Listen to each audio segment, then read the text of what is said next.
My name is Dr. Anthony Levatino. I'm a practicing obstetrician-gynecologist, and I performed over 1,200 abortions. Today I'm going to describe a first trimester medical abortion. This is a procedure in which the mother swallows pills in order to terminate her baby, and it is performed up to the 10th week of pregnancy. The procedure involves 2 steps. Step 1.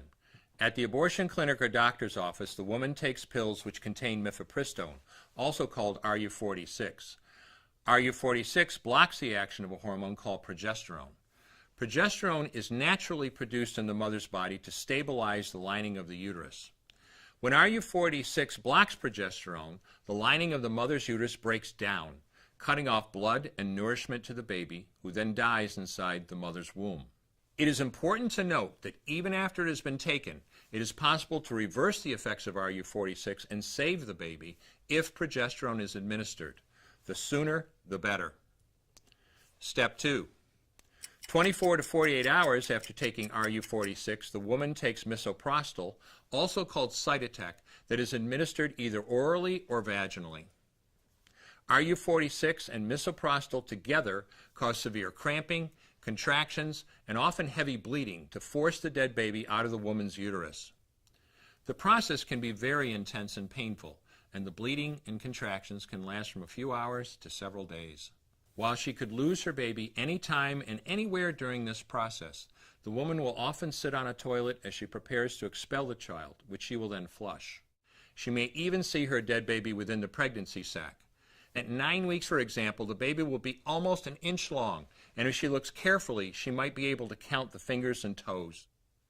After she has disposed of her baby, the woman may have bleeding and spotting for several weeks. Bleeding lasts, on average, 9 to 16 days. 8% of women bleed more than 30 days, and 1% require hospitalization because of heavy bleeding.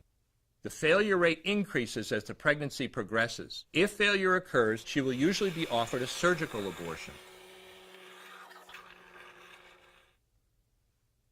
For the mother, medical abortion often causes abdominal pain, nausea, vomiting, diarrhea, headache, and heavy bleeding. Maternal deaths have occurred, most frequently due to infection and undiagnosed ectopic pregnancy. As I mentioned at the beginning, I'm Dr. Anthony Levatino, and in the early part of my career as an OBGYN, I performed over 1,200 abortions.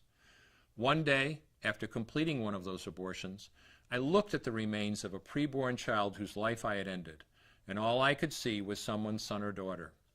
I came to realize that killing a baby at any stage of pregnancy for any reason is wrong. I want you to know today, no matter where you're at or what you've done, you can change.